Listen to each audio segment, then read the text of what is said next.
Hey guys, this is Chuck. Thanks again for checking out my channel, Mavericks Arcade.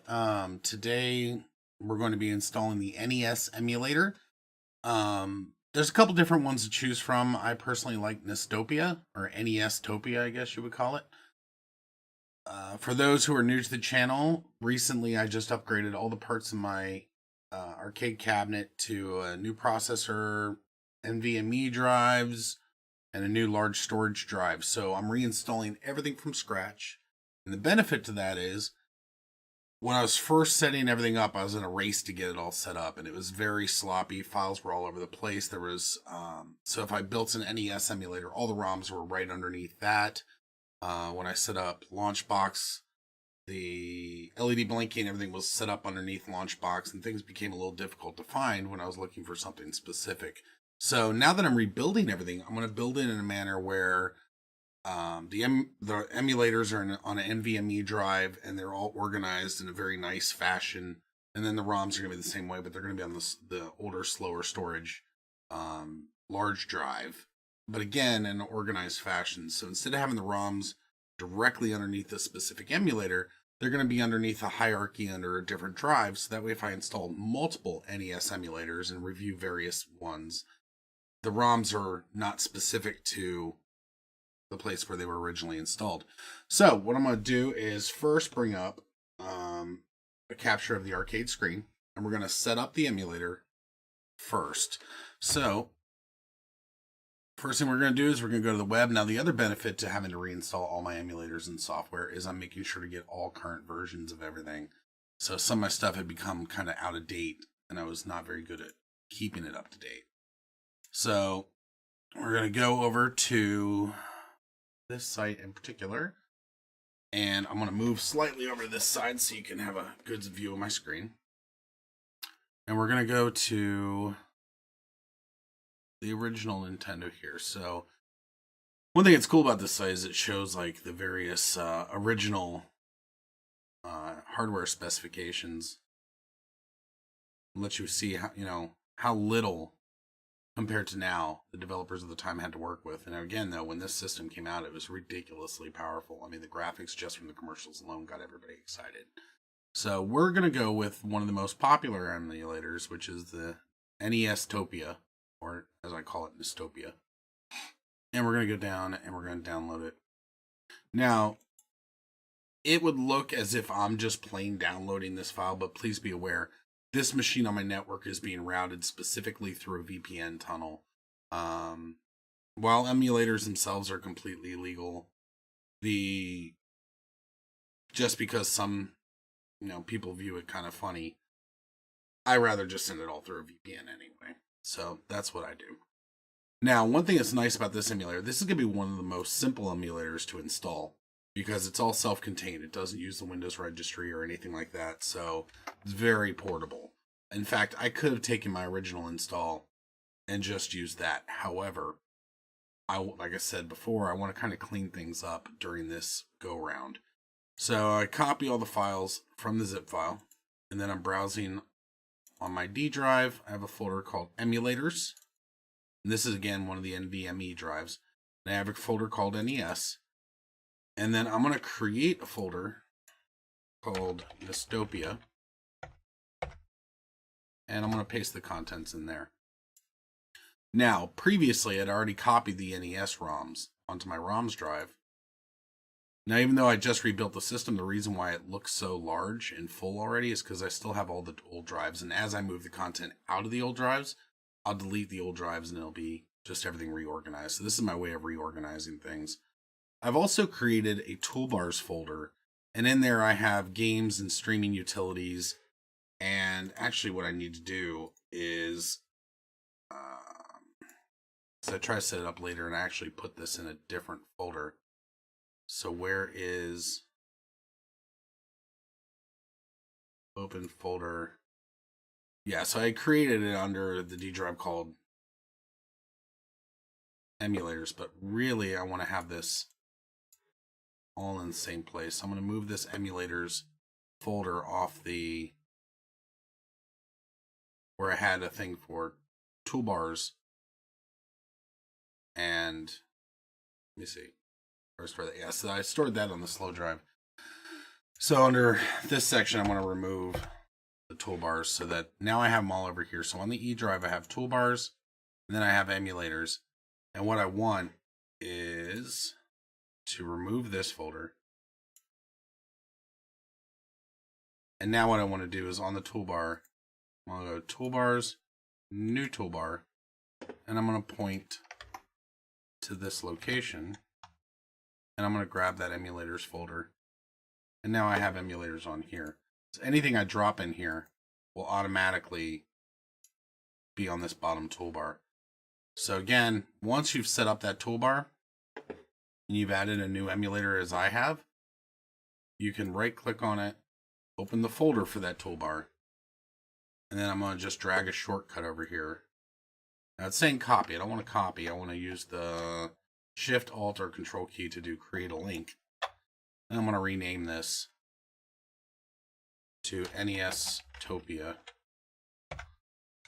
So now, when I'm down here on the bottom, and actually I guess I can, me being very anal about this, that should be a lowercase t. But now when I click on emulators down here, this shows up in here. Now I'm setting up, with this go around, I'm setting up all of my emulators first. Then I'm going to go back and set up the front end and then associate them. So in the meantime, I can launch my emulators through here.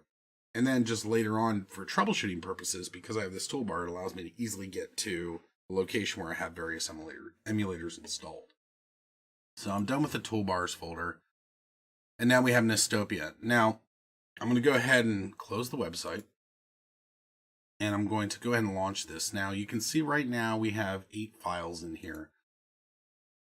The settings that you set do not actually get saved until you close the emulator for NEStopia. So again, there's 8 files in here now. We're going to open up NEStopia. Now, when I was trying to set this up before, I did run into one issue, and that was my Final Arcade had a bump sensor in it for my pinball emulators, so that way I could actually bump my arcade and it would move the ball. If you have one of these in your machines, make sure to disconnect it while you're initially setting up all your emulators, because what will happen is as you go to set the controls, any small movement will get detected as a keystroke or a joystick press, especially with a bump sensor because it's analog for how forceful you are. So when I was trying to set up my NES emulator, it kept detecting inputs that I wasn't trying to do, and it took me a little bit to remember, oh god, it's the bump sensor, disconnect that. So again, if you have a bump sensor, disconnect it while you're configuring your emulators. So we're going to open up this a little bit more so you guys can see it better. And we have different options under here: open sound recorder, movie players if you record some of your movies. You have a launcher, which we are going to configure. The launcher is the NES built-in, ROM selection system. Once we have our front end installed, that will never be used. But we're going to go ahead, since we're configuring this emulator as a standalone emulator, we're going to go ahead and configure it during this session. Then you have things for the machine, inputs, defining which ones we're using, and then some various other options. The disk system and keyboard tape recorder. I don't know if anybody remembers, but Famicom and some of the other emulators that this NEStopia takes care of had the options to install those sorts of disc readers and stuff. So there was a 4-player adapter for some games, and as you see, this emulator supports NES and Famicom. So if there was some 4-player NES games, you could set those up. NetPlay, I haven't used that much yet, but it's supposedly there was, I think, for Famicom Network Play available. And then there's screen size options, so forth here. Now, so the first thing we're going to do is we're going to go into the options. We're going to go to video. We're going to set this to what the maximum is going to be. See, 640 by 480. We're going to set that up to 1920 by 1080 because that's what the size of my arcade screen is. And then the filter, we're going to set it to NTSC. And that's because I'm here in the US and that's what we use. And this will kind of add some of those scan lines to make the emulation look more legit for what it was on the original equipment back in the day. So again, I'm using NTSC. If you're in Europe, you might have used PAL, which I don't see in here. Or maybe that's just what standard's considered. We had to be the weird ones, I guess. So once you've got all that set up, as you can see, you can also see there's some adjustments that can be made as far as, I believe that's like the alignment for horizontal, vertical, and all that. So we're going to go ahead and hit OK.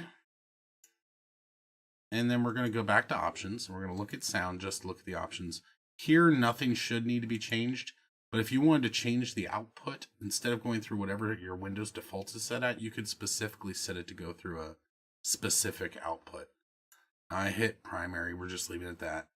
4400K. Again, most of the time you're going to leave all the defaults. This is pretty compatible without having to mess with any of the defaults. We're going to hit OK. We're going to come back to input. That's where you actually set up the controllers and everything like that. Timing, again, it's going to synchronize with the refresh rate of the screen.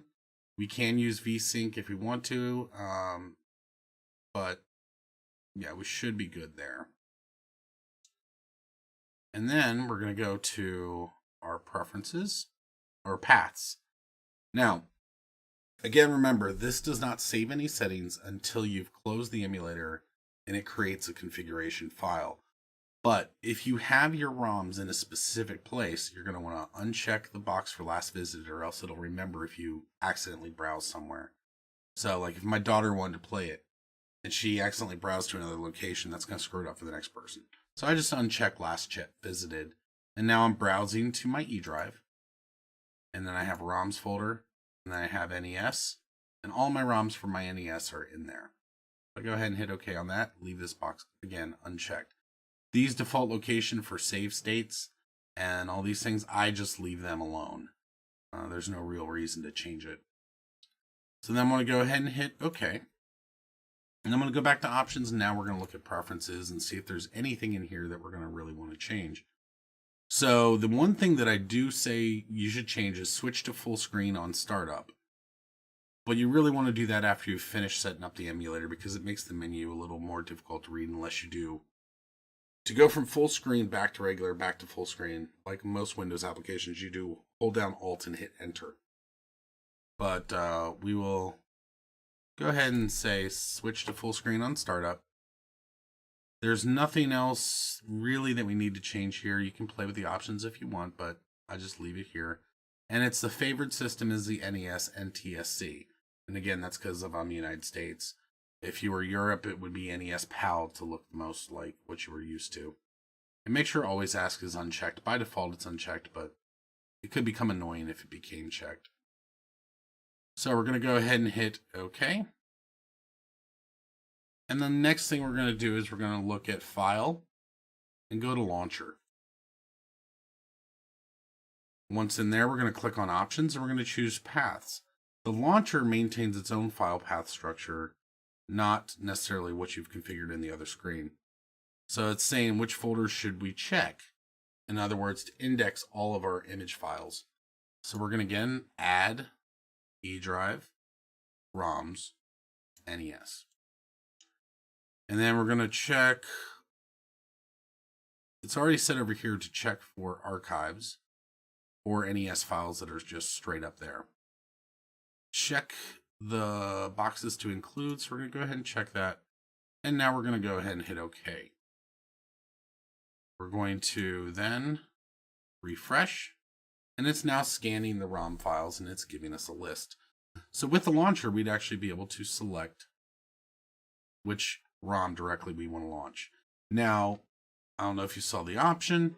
We're going to close this now, but if we wanted to launch that launcher from initial startup, we would do Alt-L. So this emulator is now set up except for the joysticks. So we're going to switch over to the other view. I'm going to go over to the arcade and show you how to enter these into the controls. So let's flip over to that. Yay, a new view. So you can see there's been a couple changes besides the rebuilding everything. We also have another screen over here that I've set up for my daughter that has its own video adapter, and it's only connected through a USB 2.0 connection and a 3.0 connection for the video adapter. The 2.0 is for all the headphones and the separate sound output and everything like that. This is an extra strip. screen because now my daughter uses this computer for games, and she can stream on her YouTube channel using that extra screen. A little side note, but the next step that we're going to do, and again, from this point of view, you can see me sitting here. Yes, I know I need to lose some weight, but you can also, with this new view, see the screen that we're working with as well. So this will be very useful. But anyway, so what we're going to do now is we're going to go to options. We're going to go to input. And pad 1, I'm very fortunate that I'd gotten 2 controllers that look like Super Nintendo controllers. So it makes mapping the buttons very easy to the original. So what I'm doing is I'm holding the controller. Now I think Famicom had a mic option. I don't remember Nintendo ever actually having a microphone. So, but the key is still here that we have to set. So I'm going to set that as one of the shoulder buttons. So to set this, what we do is we go to the first key. And by default, it's listed as left, up, down, left, up, right, down, so forth. You can see right here. So what we're going to do is now that I don't have the bumps that are messing me up, I can hit set all. And it's getting no input right now. So I hit left, up, right, down, select, start, B, A, and I'm using Y and X as the auto A and B's. Auto B, auto A, and then the shoulder button for mic. So now player 1 is set. I'm going to do the same thing over here with the second controller. So I'm going to select pad 2. And again, I have my mappings up here. By default, they're like C, F, B, V, so forth. And I'm going to hit set all. And now I'm going to do left, up, right, down, select start, B, A, auto B, auto A, mic. So now my controls are set. And everything by default. Oh, the one thing I do need to check. If you notice, when I go between 1 and 2, okay, it is detecting a separate joy. The key is I wanted to make sure that I had these set correctly. And I do. It does recognize the difference between the 2 joysticks. So now I'm going to go ahead and hit OK. And you'll notice we have what, 15 files over here now. It created the folders for our saves, but it does not. Right now it's at 15 files. Watch what happens when I close this. Are you sure you want to? Oh, one other option to check. Sorry about this. Go back into preference, and we want to uncheck confirm exit. And the reason why we want to do this is when our emulator is fully running, we do not want to have it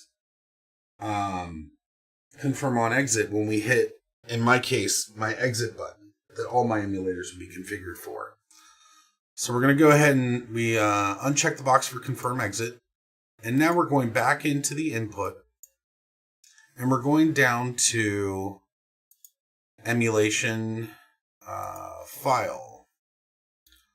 So on file, exit, this command down here, which is by default Alt-X, we're going to change that. Now we're going to change it to escape. However, I already know that escape has already been programmed where?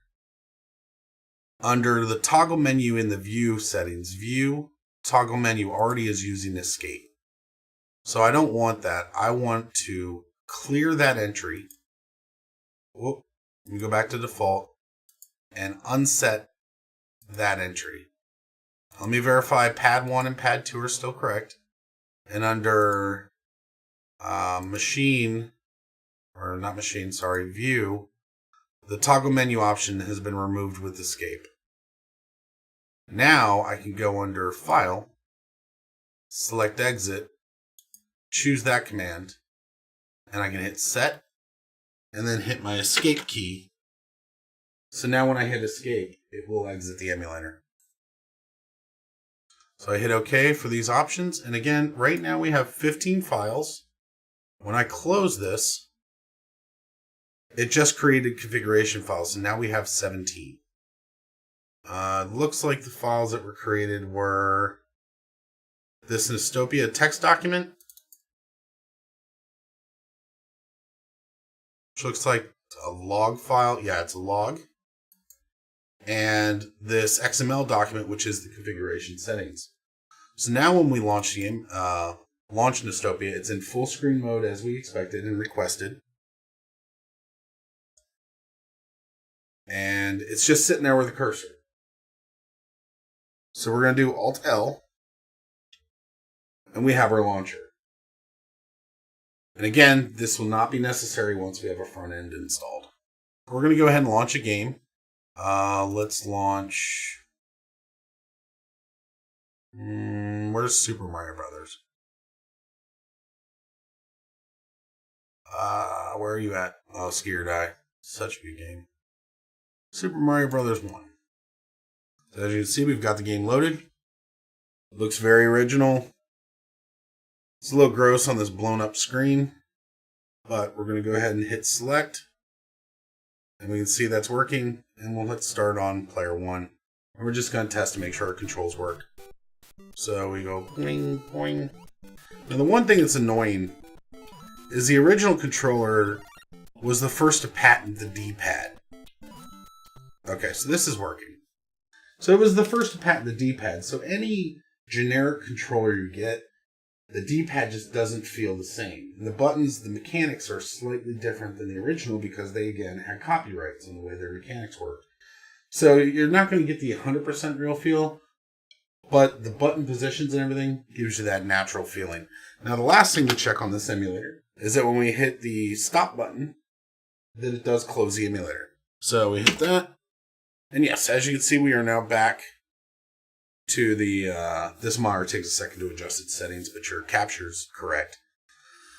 Now, you may say, what's going on here? Well, this, another reason why I have these toolbars set up in the bottom is I want to keep any desktop icons off of this screen here.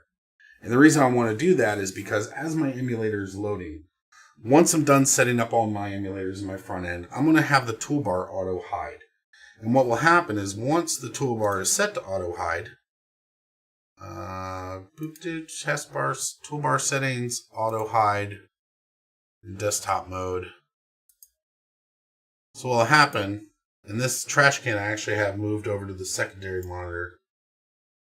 So what happens is, as you can see, this is a nice plain screen, so that when all is said and done and my machine's booting up and it's loading the front end, this looks almost like it's a status screen, not wallpaper. So that way it's a nice little thing that says loading the GUI for the arcade. This is what the user will see, and then Launchbox will start up. Or Hyperspin, whichever one I'm using at the time. So just a little tip to make your arcade look a little more smooth. If you can hide all the icons off the desktop, auto hide the bar, give yourself a wallpaper to act as a prompt. It just makes it look a little cleaner. So now that we've got that set up, let me, for now, shut off the auto hide, and I'll do that as a last touch once I'm done installing. Now, another benefit that I'm getting from reinstalling everything, another benefit I'm getting by reinstalling and cleaning everything up is it's allowing me to go with Windows 10. Previously, I was using Windows 7, but I'm a little concerned when all the updates and everything stop happening. And this also gives me a chance to test out using Windows 10 and testing the emulators with version 10. So in any case, let me go back over to this side.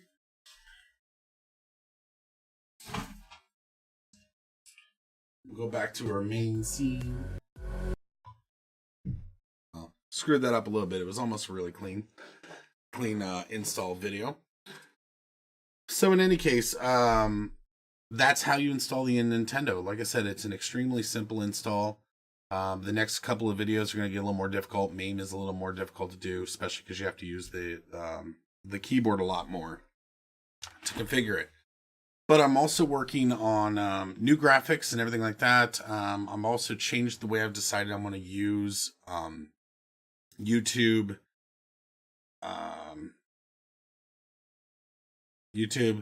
Twitch, and Facebook. So I don't currently have a correct bumper. The last bumper I did that I even did a blooper video, I think I used once. So this time I need to make it a little more consistent. So let me give you the quick verbal thing. Check out my Facebook page at Mavericks Arcade on Facebook. I do live stream from there occasionally, and that's where I'm going to primarily put out notifications like, hey, new video coming, things like that. YouTube is still going to be the place where I post all the videos, the completed videos. And then Twitch is just if I'm screwing around working on something in the arcade, but it's not really worth a video or whatever, go ahead and check me out on there. And also, live chat. If you have questions and stuff and you see me on Twitch, come check me out and I will be happy to answer questions while I'm messing around on there. So if you guys have any questions, please comment below. Please like this video. Please subscribe to the channel and please share the hell out of this. If you have anybody that's into any geeky things, share it to them. Let them know I'm trying to, continue to grow the channel. So again, comment, like, subscribe, and say hello. Thanks again for watching, and we'll see you next time.